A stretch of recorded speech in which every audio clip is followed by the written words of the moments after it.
This is Chicken Philosophy,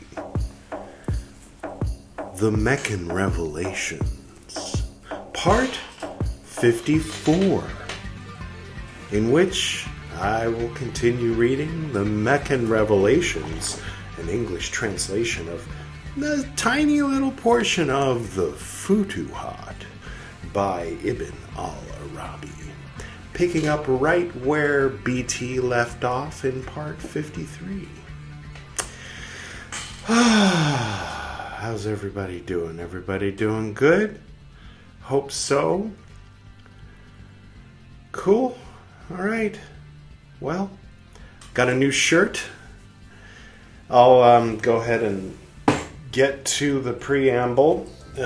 Short preamble. We've got a pony, a unicorn, a Pegasus. I've got I think it's a Pegasus because it has wings, right? With some coffee, no sugar. All right, that's done. Next, haven't seen this in a little while, have we? It shined. See, ooh. So you can a little bit of quick physics and geometry. You can see my whole office. It's not a perfect reflection. See, there's you. There's you reflecting me. And then there's what's outside to my right. Oh, yeah, there's the sky. All right. It might rain while we're recording. Let's see. It rained for a minute earlier. It was one of those days where you look outside and the sky is blue. And you check the weather report and it says there's a thunderstorm happening right now. You look outside and go, I don't know, I think these weather people ought to check in with some human in the place that they're supposed to be predicting the weather about. I mean, at least as far as the weather in the present time, where it says what's happening now. It wasn't raining. Anyway, then it rained just briefly, just for a moment, 20 minutes ago. And now, I don't know if you could tell from that reflection, but it's pretty much white and gray. There's no blue right now. So I wouldn't be surprised if we didn't get a little rain. I would be surprised if we did. I wouldn't be surprised if it rained. And I also wouldn't be surprised if it didn't. Okay, that's about it for that. Cool. Yay! Got the oud. Nice oud. This oud is just oud. It's not telling me what type of oud it is. Like those other ouds, you know them. The different colored ouds made in Panjim. Panaji, which is over there, not too far. Those who are tracking, the Moldova, let's put a map up here somewhere. So the Moldova River empties out into the ocean. I don't know what's happening. And it flows between Porvorim and Panjim. Panjim is the capital of Goa. Porvorim is where I am, as I'm talking to you. So that spot where the Race Magos fort is here, and Porvorim is this general area here. All right, a little bit of fun work for editor Edward to do later. Was there a point to that? Gosh, there might have been a point, but I don't know what it was. Oh yeah, Panjim. These at least the physical address. Oh yeah, this is the same. Oh, this is from the same company. Buddha Loka. All right, sacred temple. And there's an address. Okay, so they're mainly based in Bangalore. There's an address in Bangalore. First order, 4th Main, Chamarajpet, Bangalore. And marketed by, so these particular incenses are made in Bangalore, but then marketed by, probably this gold thing is put on by Gwydion, who are the ones who make the very fancy, like Taj Mahal looking packages that you might be familiar with if this isn't your first time on here. If this is your first time on here, welcome. Just hang in there. Maybe you'll get into the vibe. Maybe not. I don't know. It's a coin toss. And then Gwydion is based in Panjim, across the river, across the Moldova River from where I'm sitting. All right. Now that is definitely enough preamble. So next what we do when it's Meccan Revelation, the green pedal on chicken philosophy, is we do some bibliomancy. In other words, I mindfully, randomly flip to a certain page. I feel like when we randomly flip, we tend to avoid the very first few pages and the very last few pages, so I will limit my randomly flipping to the last bits. All right. Every city is a dulcimer. Editor Edward, you beat me to the punch. All right, cool. That's a dulcimer. You're hearing a dulcimer right now. So that's every city is a dulcimer. Okay.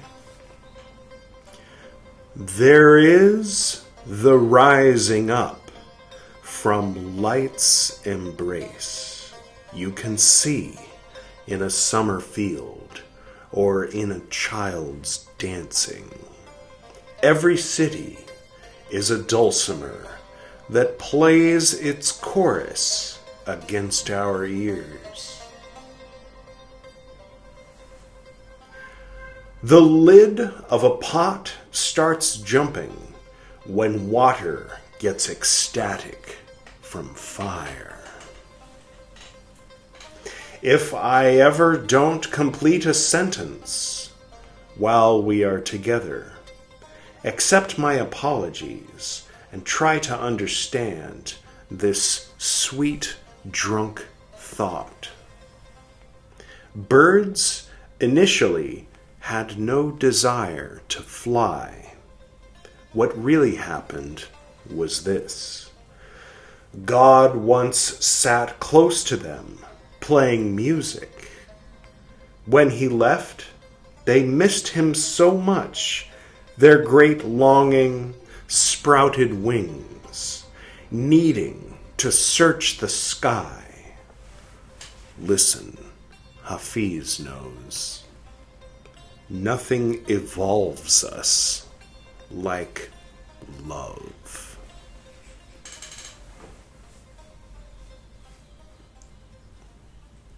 I have thoughts. Can you guess what one of them is? One of them is... this was written in the 1400s. Did they have a concept like our modern concept of evolution, which would suggest that at one point birds didn't fly and then they evolved and had wings, and I mean, love being that's an interesting thought. But I don't know. I have to raise an eyebrow at Daniel Ladinsky, who translated this, because I don't know. It's happened once or twice that I'm like, oh, that's a concept from the 20th century, not the 15th century. Weird. All right. Thought number one. I'm not bothered by it. It's just kind of like, really? Because like the whole Garden of Eden thing, God said, let there be birds. And then there were birds, and they were the same as they've always been since that first day, which was 6,000 years ago, right? And they'll be that way until the last judgment, which is tomorrow. You know, that's the general Abrahamic. I mean, 600 years ago, there was no need to differentiate between the I mean, generally speaking, there might have been some folks who, like, they would have kept it to themselves mostly, I think, unless they were in, like, the hippie parts of the various Abrahamic empires in Christendom, for example, maybe Northern Europe or someplace like that. Or I don't know exactly. In the Arabian world, it would have been Spain, which is where, at the time, it was before it was, famous for things like the Spanish Inquisition. Back when Ibn Arabi was born in Spain, and he took those hippie liberal ideas from Spain and brought them to Mecca with him first when he went to Mecca, and he meditated there, and he went around the Kaaba 3 times. I think you're supposed to do, right? 3 times? Or am I thinking of stupas? Doesn't matter. 7 times? Comment below. Anyway, doesn't matter. And then he settled in Damascus, Syria. I mean, Damascus. I don't know if it was called Syria at that time, but yeah. His dad was a Sufi imam, a Sufi sheikh, a teacher, known as Doctorus Maximus in Europe, and known as the Great Sheikh in Arabia. And then his son was Ibn Arabi, who then went and brought them wacky Spain ideas into Syria. Anyway, what am I talking about? Nothing important.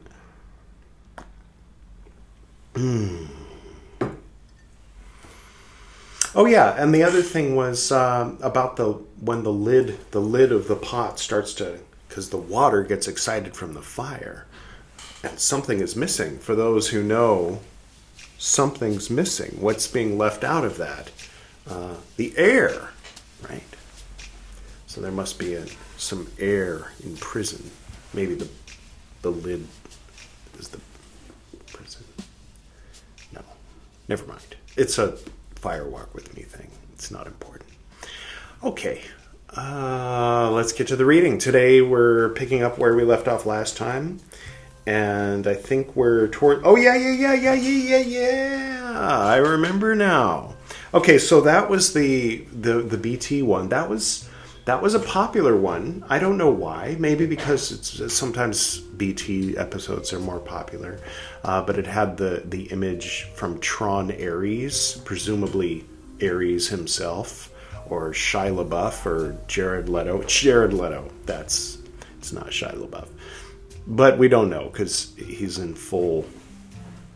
This image, that image, that was the image. Why was that the image, Edward?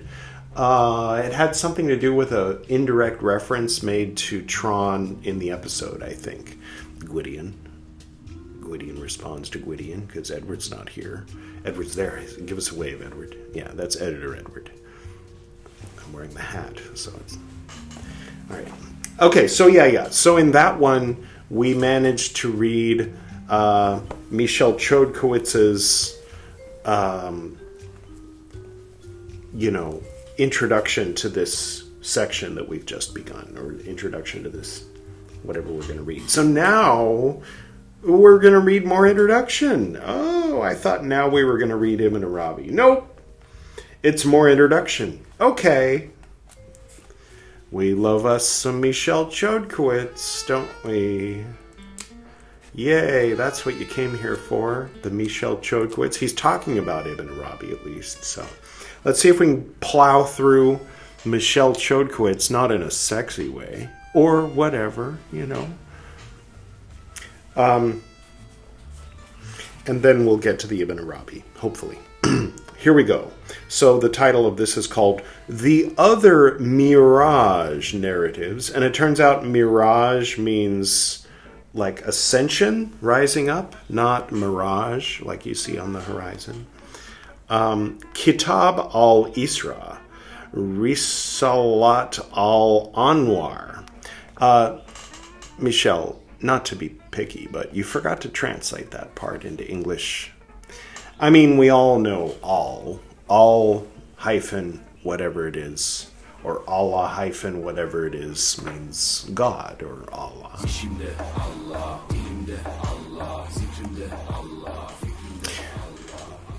Yes, thank you. those guys, these guys. Thank you, those guys, for that music. For example, you have Allah. Allah, aşkımda, Allah, aslımda, Allah, kanımda. Allah, peanut butter sandwiches. And, I mean, it's not even... That is legitimately the origin of, like, you know, when you... Never mind. Maybe Alabama doesn't have that origin, but with few exceptions. Algebra. It's the Jibra of Allah. Anyway, okay, chapter 167 of the Futuhat. The Kitab al-Isra, at once the earliest, the longest, and the most personally revealing of the works discussed here. In other words, I think about Ibn. So, like, sometimes he's talking just ideas, and sometimes he's like, let me tell you a story about something that happened to me last year. And you're like, whoa, really? Do tell, you know. So, this is going to be more personally revealing than usual. Was composed in Fez. Oh, no, this is... No. Oh, maybe. In the year 594. Does he mean 594... Arabian time? Islamic time? Oh, yeah, A.H. Oh, okay. Right. So this is about Ibn Arabi. He's just, for some reason, they've decided to use the Islamic calendar and not put in parentheses what the year would have been. Editor Edward, could you do a quick... could you tell us, 594, what is that in Common Era speak? It says 1197 through 1198, I think, since the years don't start in January like the Common Calendar does, and that means part of the year 1197 and part of the year 1198. Thank you, Editor Edward. Okay. Could have asked Siri, but I'm busy, and the phone that has him... it on it is the thing that's busy. And all it would say is, I'm not connected to the internet right now, because it's better if I put it on airplane mode when I'm recording. What I have to do is I learned the hard way that if I just hit record and hit record on the audio, which is on the PC over there, then the timing gets fucked up, because, I don't know, it's doing stuff in the background on the internet, and that messes with its sense of time. I know that happens to me. If I'm very busy, if I'm multitasking in my brain or whatever, time passes at a different rate than it does for my phone. And then when I try to sync the two up, it's complicated. Anyway... Apparently only a relatively short time after certain decisive personal inspirations concerning the ultimate unity of the prophets in the spiritual, quote, station of Muhammad, end quote, and the inner meaning of the Quran in its full eternal reality that were soon to coalesce in Ibn Arabi's conception of his own unique role as, quote, seal of the Muhammadan saints. Now, obviously, we're not talking, we're talking like a seal, you know, like a wax seal or something. Like 7 Seals in that Demi Moore movie. What? Yes, end quote. In an emotionally fluid and highly expressive Arabic style, drawing on an incredibly dense and elusive symbolic vocabulary, elusive with an A, so alluding to things, and dense not in an insulting way. I think, like, you know, there's a lot of vocabulary, a lot of references being made. Okay. Incredibly dense and elusive symbolic vocabulary, and combining long poetic interludes with rapidly moving rhymed prose, and culminating in a series of remarkable, quote, intimate conversations, end quote. Parentheses, munajat. I don't know why I read the Arabic in parentheses, I just did, end parentheses, with God, He constantly returns to celebrate and elaborate on the twin themes of the eternal Muhammadan reality, parentheses encompassing all the prophets and their teachings, end parentheses, and the metaphysical universality of the Quran, as they were inwardly realized and verified in his own mystical experience. Here, the passage of this autobiographical, quote, voyager, end quote,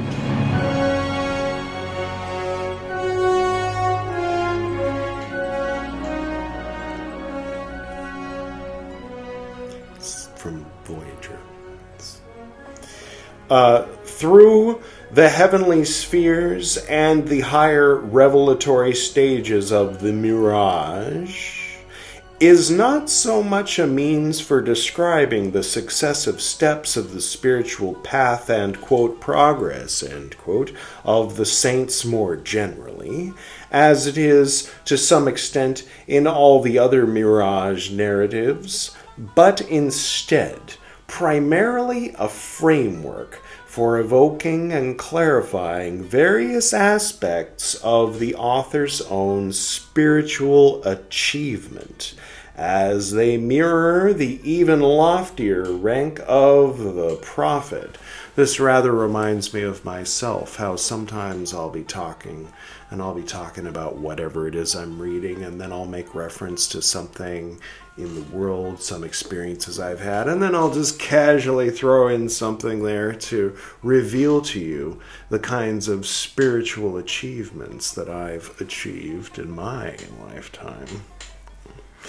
But then not to brag. As Ibn Arabi has taught us, as long as you say, I'm not bragging, but apparently Muhammad started that. I mean, for them.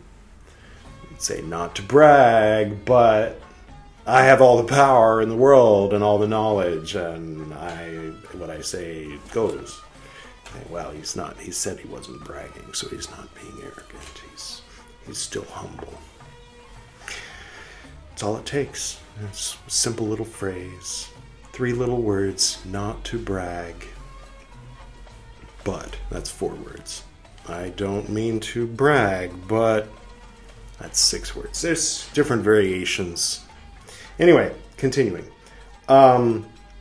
What is perhaps most noteworthy about this composition, in a way that reinforces Ibn Arabi's repeated assertions that he first received all of this only by divine inspiration, parentheses, and not through an individual effort of reasoning, end parentheses, is the way the complex, systematic, metaphysical, and ontological framework developed in the Futuhat is already entirely present, but for the most part only implicitly. That's kind of like my own book, The New World Empire and the Interdimensional Coffee House.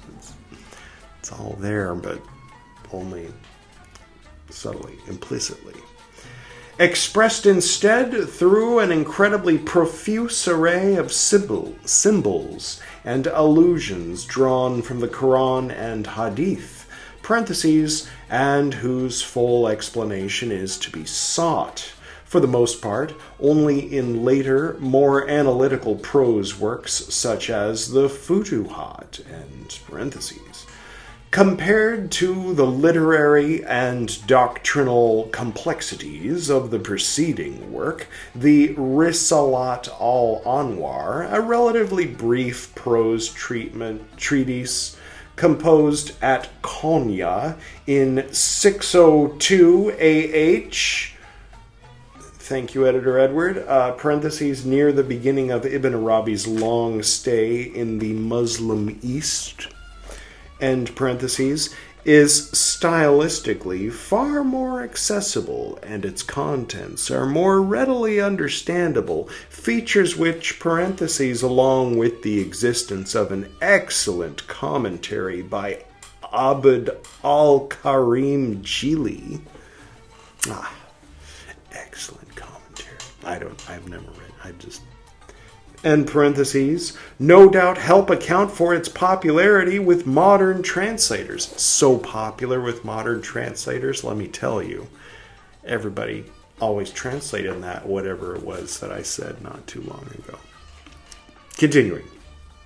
Written in response to a request by a Sufi friend and fellow master, this study, as its full title partly indicates, is above all practical in intention and experimental, parentheses rather than primarily doctrinal or metaphysical, end parentheses, in its terms of reference and expression. It is aimed at the needs of a reader who, already necessarily possessing a considerable degree of personal accomplishment and experience, is intimately involved with the spiritual direction of disciples at earlier stages of the path.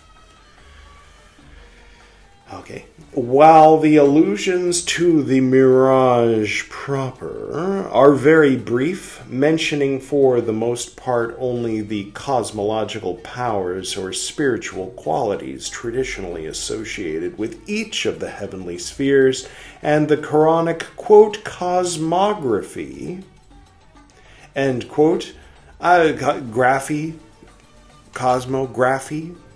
Editor Edward, can you give us a proper definition of cosmography? Oh, sure. The branch of science which deals with the general features of the universe, including the Earth. Thank you.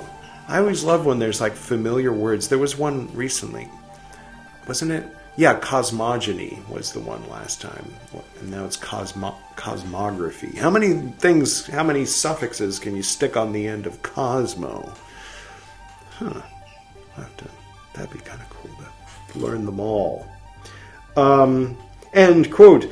Of the gardens of paradise, the divine, quote, throne, end quote, quote, pen, end quote, etc.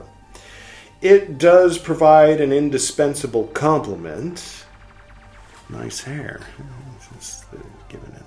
That was pretty dispensable. You have a good taste in YouTube channels. Based on the fact that you just heard me say that. Assuming you're not listening to this on a podcasting app. If you are, you have really good taste in podcasts. There's an audio-only version of this on the podcasting platforms. Anyway, what? Complement, the experience, the metaphysical, the blah, blah, Quranic cosmology, the da-da-da-da-da. To the other mirage narratives in two critical areas. One, its relatively detailed discussion of the essential practical methods and preliminary stages preparing the way for the inner realization of these more advanced spiritual insights. 2.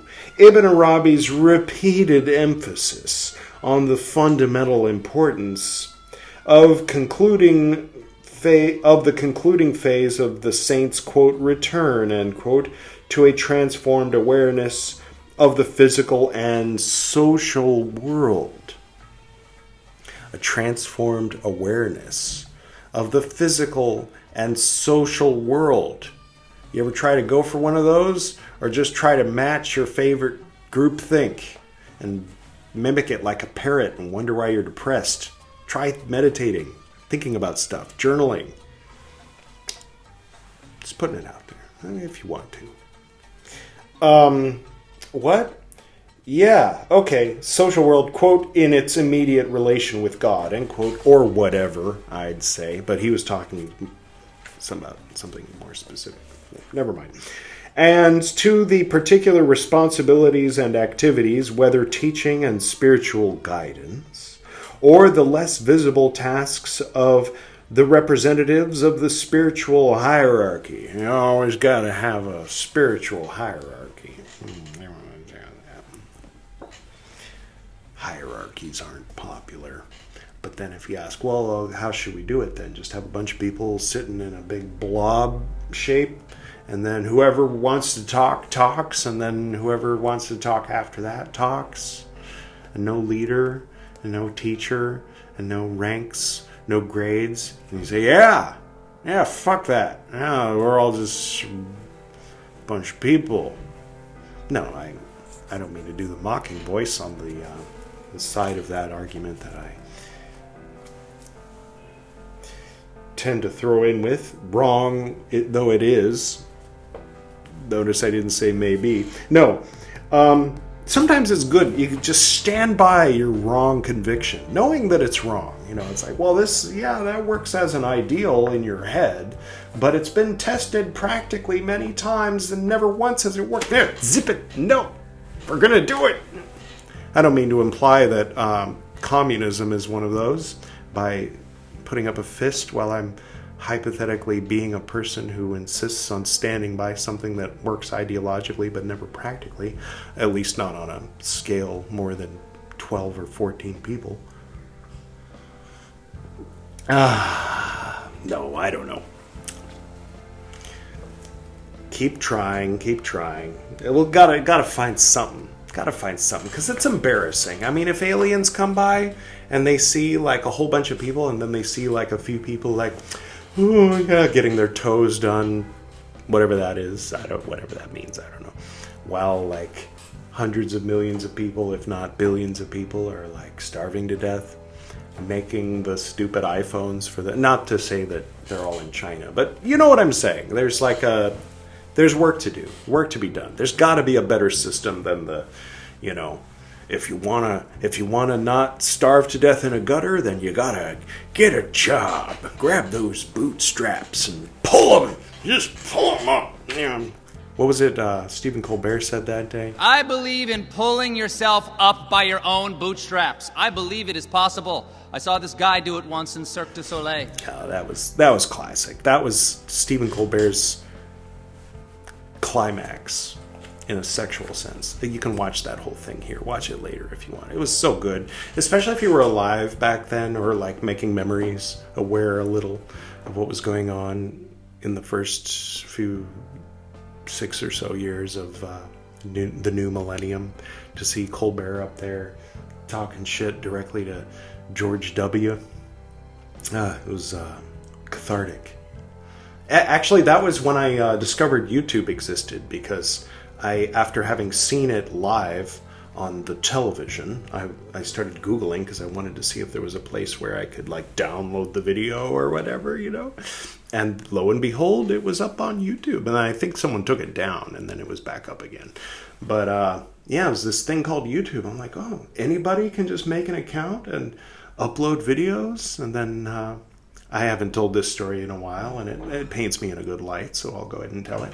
And so as I was driving the nuns around feeding homeless people, which was a thing I did, there was one point where I sat down and had a conversation with a homeless man under a bridge, which was a thing I did, And he had glasses. I didn't back then. Now I do. His name was Edward. Wait a minute. And but he was he didn't look exactly like me. He was an African-American gentleman, older.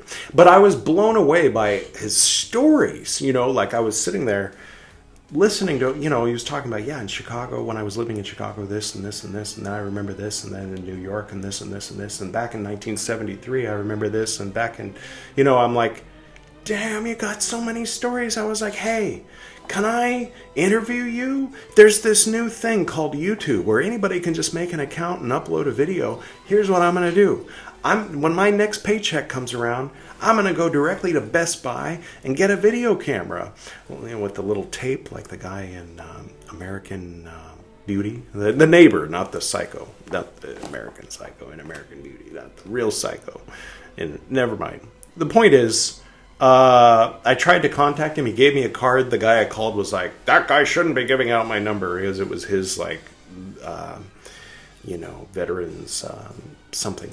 And he was like, yeah, no, I can't. I don't know where he is, and I can't help you find him. And I was like, well, shit. I don't know. And so I turned on the camera, hit record, and turned it around and started saying shit. And then that was my first YouTube video on Gwydion's Astral Coffee House. And then I deleted the first year of those videos. But that was what got the ball rolling back in the day. Gwydion's Astral Coffee House, if you're wondering. That's my channel. I'm Gwydion. I'm what happens when Edward puts a hat on. That's one way to put it. That's a wrong way to put it, actually. But it's a popular wrong way to put it. Popular in this room, not outside in the world, not in reality. Anyway, we were going to try to get to the Ibn Arabi today, weren't we? We are not there yet. Return to the physical world, activities, responsibilities, rather teaching, guidance, realization. Finally, the long chapter 167 of the Futuhat, quote, on the inner knowledge of the alchemy of happiness, end quote, uses the framework of the Mirage to retrace, in ascending order, the many levels of Ibn Arabi's complex cosmology or cosmogony. Cosmology or cosmogony, right? We went over that last time, didn't we? Yeah. Cosmogonical is based on cosmogony. Yeah. I don't remember what it means, but we defined it last time, so let's... Okay. Cosmology up here. All right. Cosmogony. All right. Cosmography. All right. I'll just make it simple and put it up on them. Those are vocab words for today. If you learned something today, remember what you know, what you already know. But for those who haven't already, and for those who haven't seen this little shtick I do sometimes,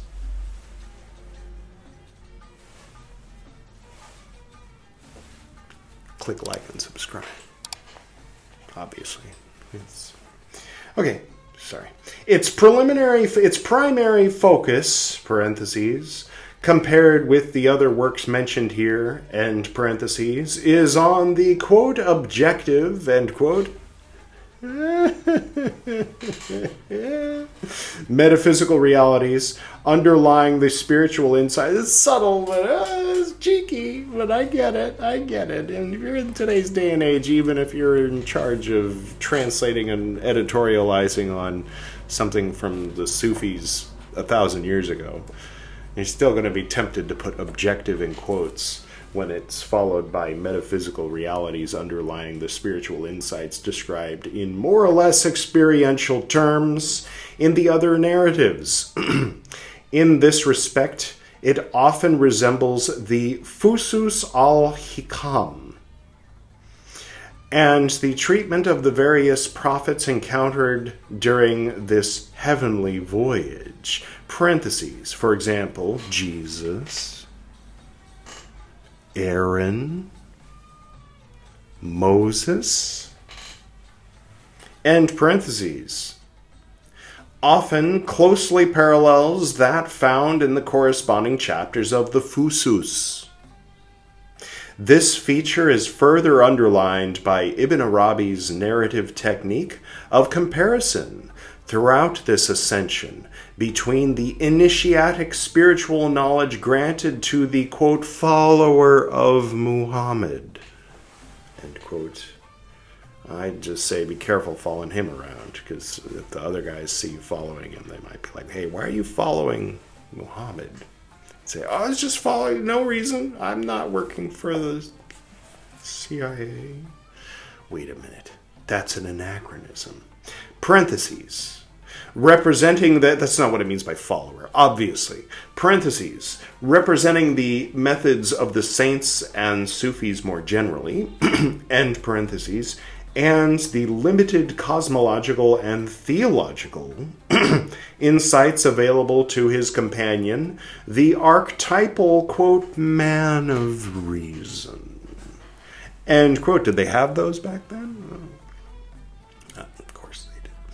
In general, the full elucidation of many of those complex allusions, not illusions, but allusions, references to other things, usually biblical, though in this case, Quran and Hadithical, would require extensive reference to some of the most obscure and unfamiliar aspects of the Shaykh's thought.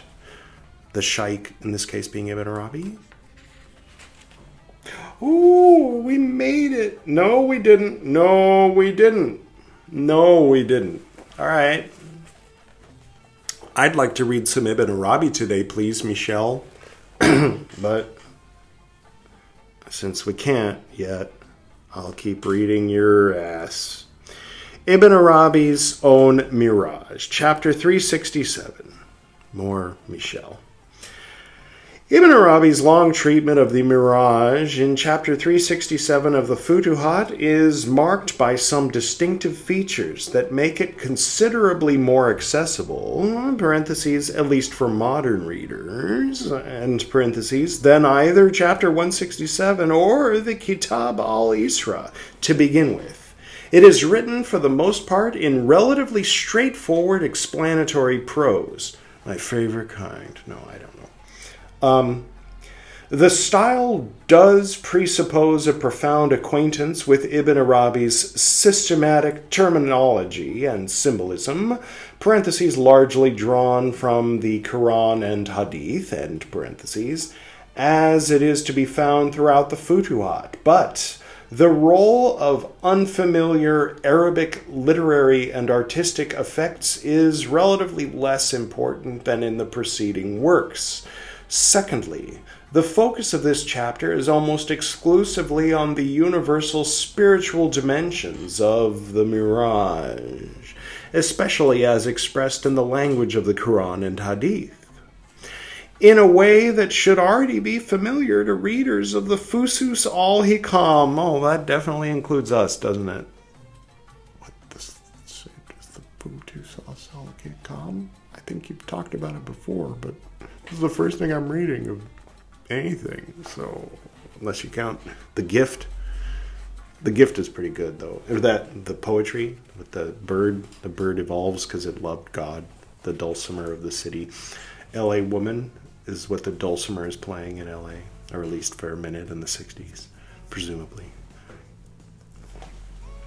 Never mind. The Lady of the Night of Babylon would be the song being played for Baghdad, I assume, in the fictional universe of Protestant Christianity, right? Because the Catholics never read the Book of Revelation. They just sort of pretended it wasn't there. What? I don't know. I mean, they weren't allowed to read it. Unless they were monks and priests or whatnot.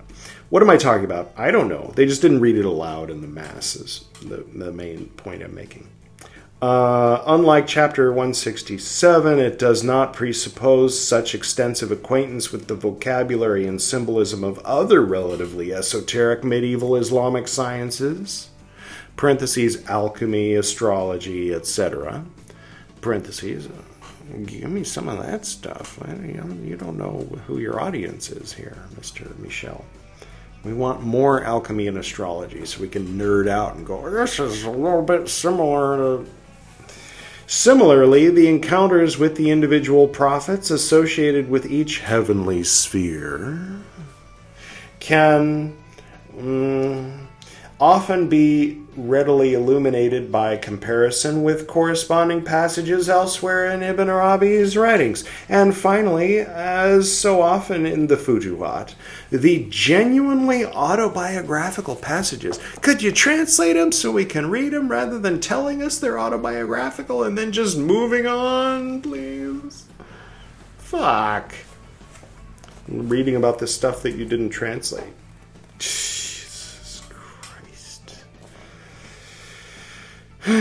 I would have liked to hear these autobiographical passages, especially at the conclusion of Ibn Arabi's own spiritual ascent, sections 4 through 1 below. Oh, below? You're going to translate some of it? Oh, good. Oh, you're doing the intro thing where you spoil it beforehand. That thing that you haven't read yet, this deep spiritual document from 1,000 years ago, well, let me tell you what I thought about it after I read it before you read it. If you're on your way to a movie that's 1,000 years old and deep and profound, and someone's like, hey, wait, you got your ticket? Okay, before that, don't go sit down and get your popcorn. First, let me tell you what I thought about it, because I've got a PhD in this type of movie, and let me summarize it for you in a few words and tell you what to expect, so you can just sit down and go, oh, yeah, this is the part he was talking about, wasn't it? Yeah, I guess so. All right. Does that make it more enjoyable? No! That's why we skip the introductions here on Chicken Philosophy, or we used to. Maybe we should start doing that again. Fuck. Okay, alright. We're gonna get to at least one word of actual Ibn Arabi before I close this episode. I promise. 2 episodes in a row of Michel Chodkiewicz going, yeah, this stuff is really crazy, isn't it? Here I am in France 50 years ago? I don't know. What year is he talking? He's in France in 1988, I guess. Yeah, 1988-ish. Or before 1988, because he would have been writing before it was published. So maybe 87, 86. So a French guy in 1987 thinks, this thing is going to be something. Never mind. Where were we? He does not conclude it with the description of a decisive personal, quote, revelation, end quote. A compelling spiritual experience that seems to have contained, or at least confirmed, virtually all the most distinctive points of his later thought and conviction, the forms of divine knowledge which he goes on to elaborate in a long enumeration of, quote, what he saw, end quote, in that culminating, quote, Muhammadan station, end quote.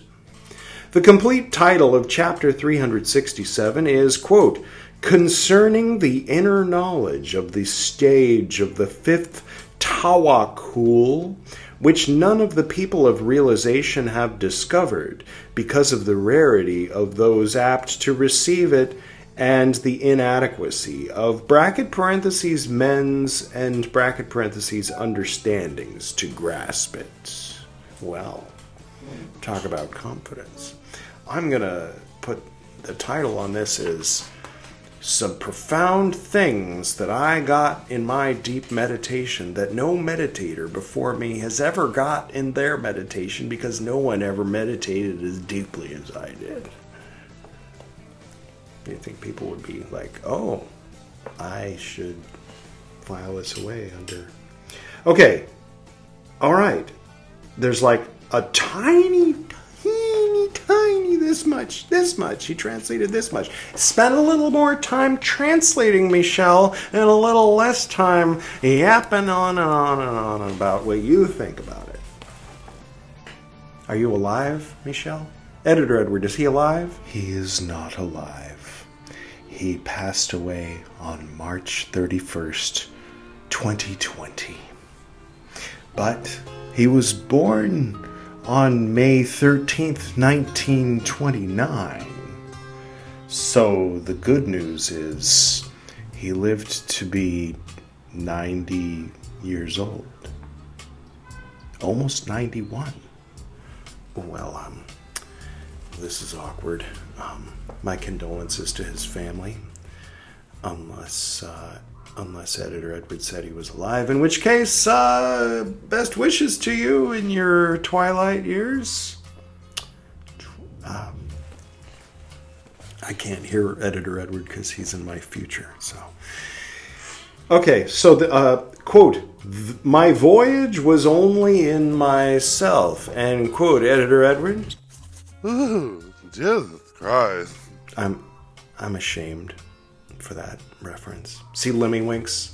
I mean, Lemmiwinks wasn't in his own ass. He was in Mr. Slave's ass. So it doesn't really fit. I mean, in his case, it did fit. But, I mean, it doesn't...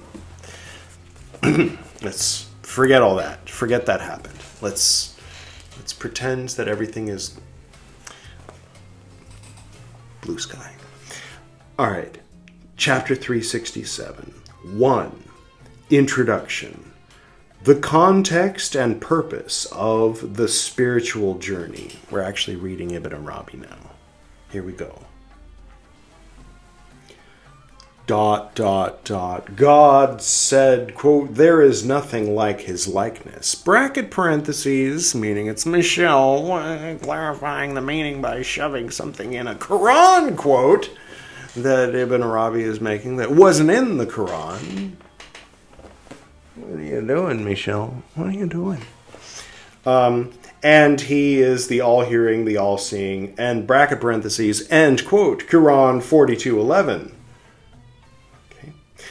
So, he described himself with a description that necessarily belongs only to him, which is his saying, quote, and he is with you wherever you are, end quote, Quran 57:4.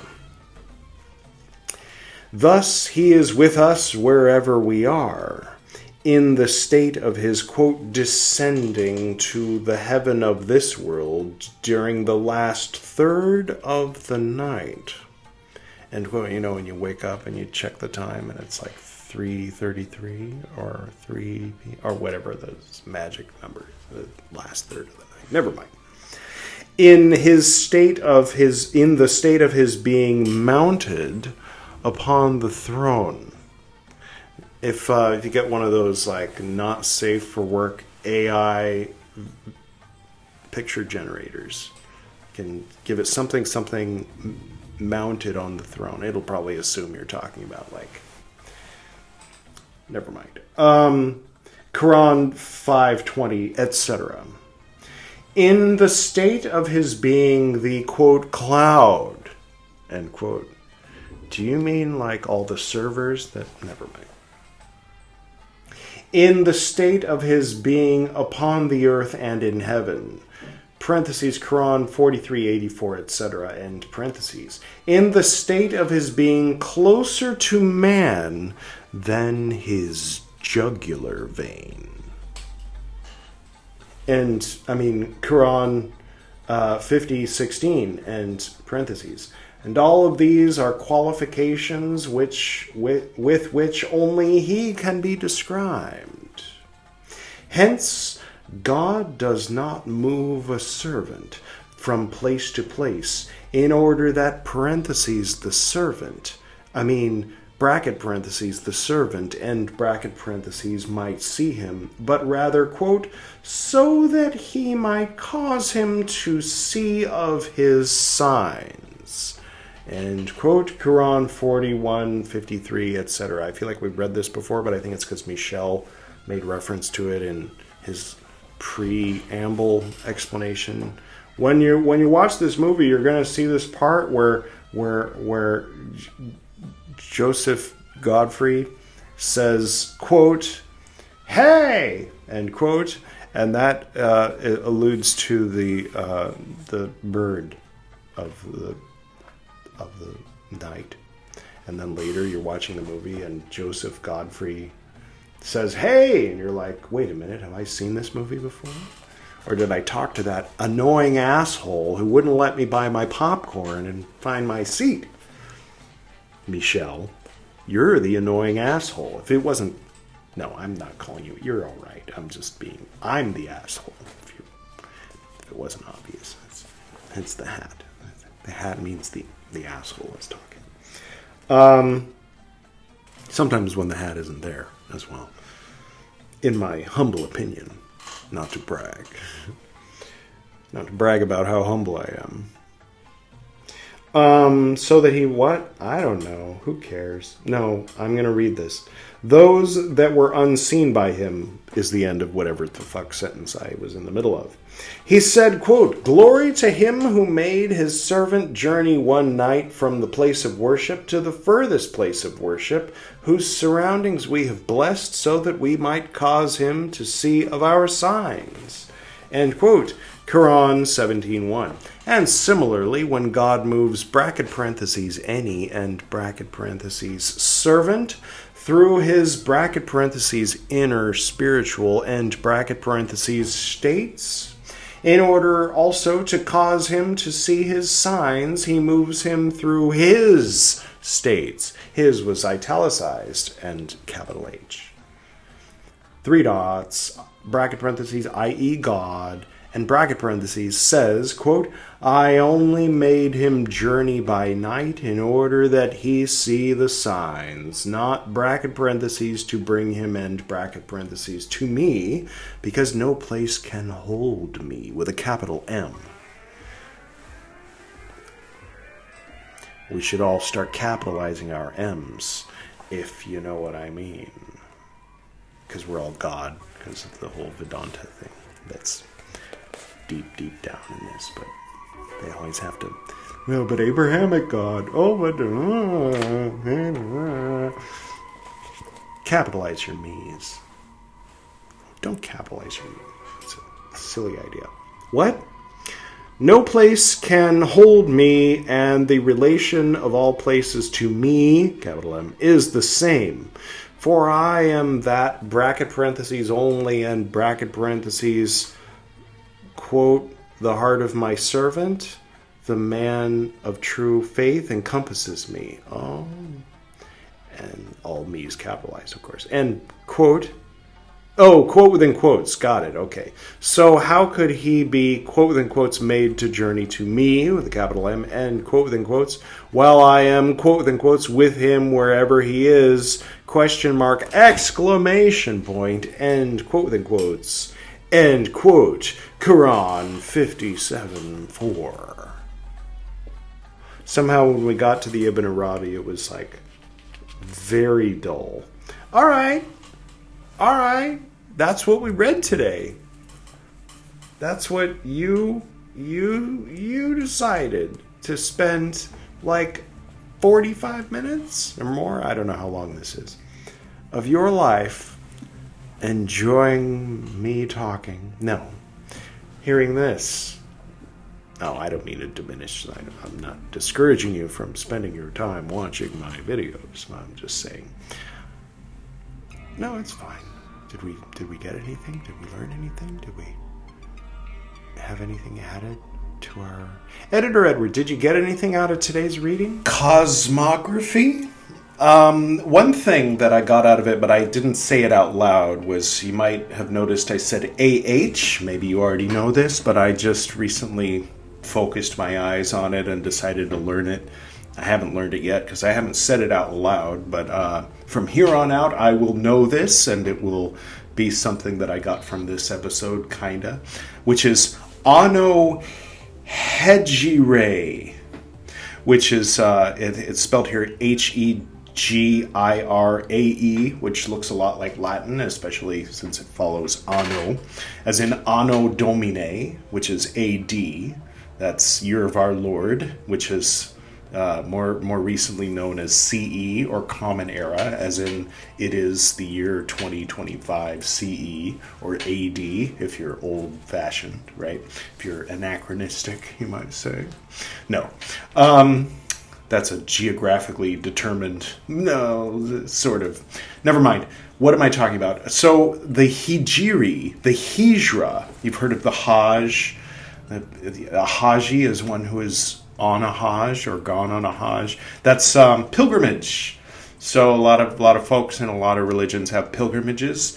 Even as a Buddhist, I went to Lumbini, the birthplace of our Lord Buddha, Siddhartha Gautama, and then to Bodh Gaya, where he attained enlightenment, to Sarnath, where he began teaching, and I have not yet been to Kushinagar, I think is how it's pronounced. So yeah, Ano Hegirae means in the year of the Hijra, so it's the calendar that begins with when the Prophet Muhammad went from Mecca to Medina in 622 Common Era.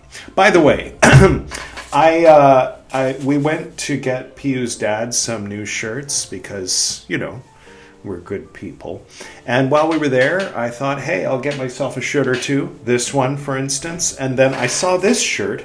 This is the back. I'm wearing it backwards. And I was like, hey, I have the shirt that he's wearing in this shirt. And I was like, oh my God, it's green and black checkers. I got to get this shirt. And this guy, Demon Slayer. I think I need to watch this cartoon, this anime, just so I can know who this is and know if I should be representing him. If he's some kind of horrible, misogynistic psychopath, I apologize. It's unintentional. I haven't seen it yet. But yeah, so I was looking at this shirt, and this guy was standing next to me, and he was like, "It's really good. It's such a good anime." And I was like, "Oh, it is? Oh, okay, cool." And then the guy kind of started following me around. Like, I walked clear from there to the other side of the store to tell PU, "This guy told me, I'm going to get this shirt. This guy told me that it's a anime." And then I realized he was standing behind her. I'm like, yeah, hi." And then he followed us around. And then at one point, I think... because he was following us around, Pu's dad assumed he worked at the store and started like handing him the clothes that he was planning to buy and asking him questions. And he was like, and then he'd go and ask one of the staff the answer and then come back and tell him. And the staff were all looking at each other. They're all wearing these like blue uniforms with collars, and this guy was just wearing regular clothes. So finally I mentioned it to Pu, and she went up to her dad, and then he was very alarmed, and he walked up to the guy and took his clothes back and was looking at him like, "What the fuck, man?" You know? That happened to me once. I went to Best Buy wearing an actual blue long sleeve button-up shirt just because my style was off, my whatever it is in the brain that makes you decide what you should wear.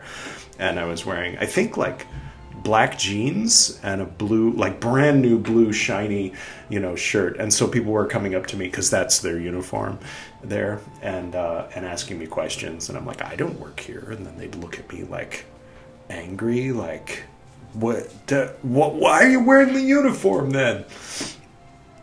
Anyway, yeah, so didn't get much out of it, but it was amusing. It was fun. This was a fun one, I'd say. But as far as like getting anything out of it, okay, well, may the Pegasus be with you, and the Jersey cow pattern of my new shirt. And next time, one of the good things about when it's Gwydion reading Meccan Revelations is it's the harbinger, the harbinger. It means the John the Baptist of BT doing Carl Jung, which means he's going to do all his cards and shit. He puts the cards up and shit. So that's fun. If you don't know what I'm talking about, check out this playlist, BT's Carl Jung Tarot episodes, or whatever that's called, and check it out. It's something. It exists. It's a thing we do. It's kind of, at this point, it's like, yeah, well, we do that. It's 1 out of every 15 Chicken Philosophy episodes. So that's, what he does when it's his turn to read Carl Jung. Because why not? I don't know.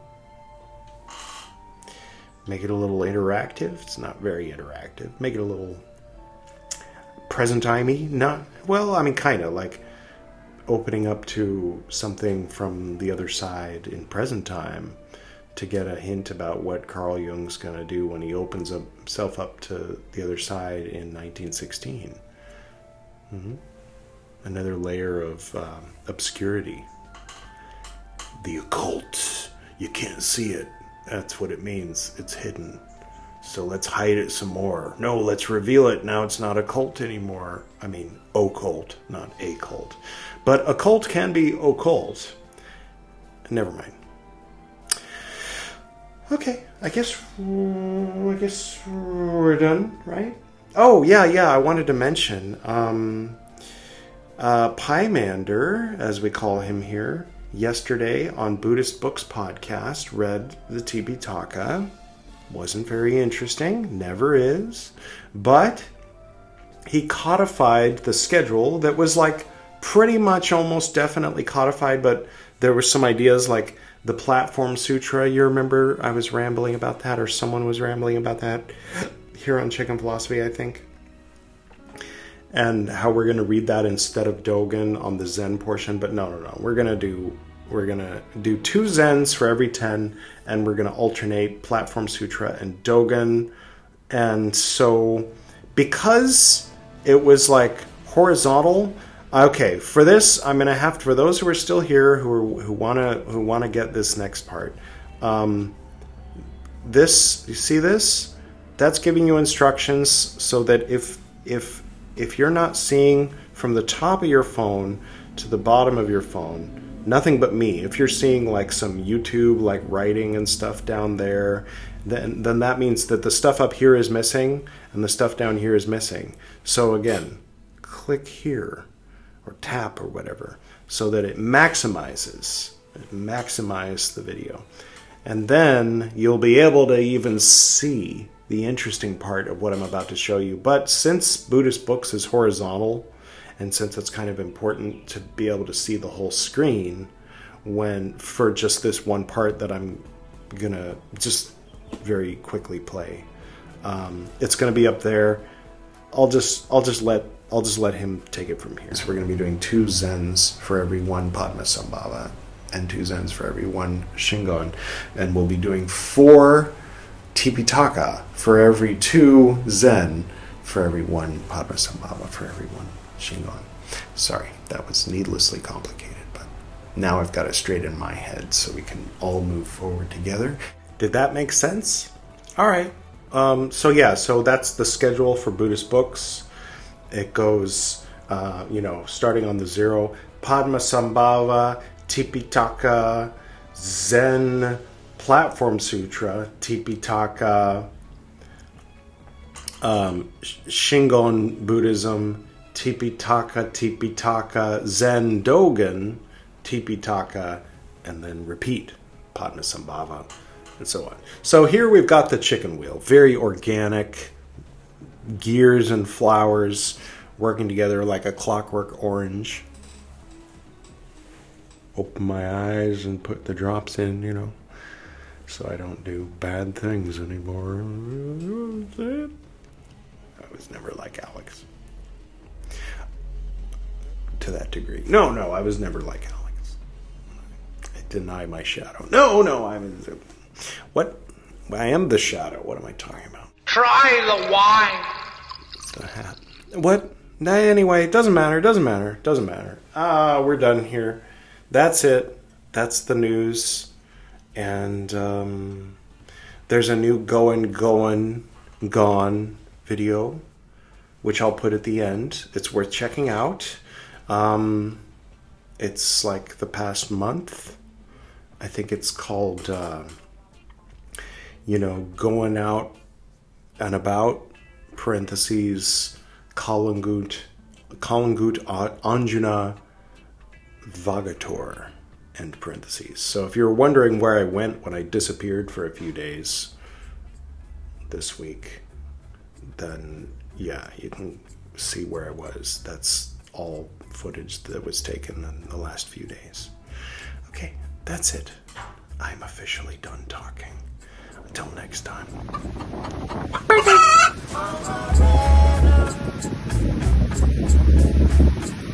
Sorry.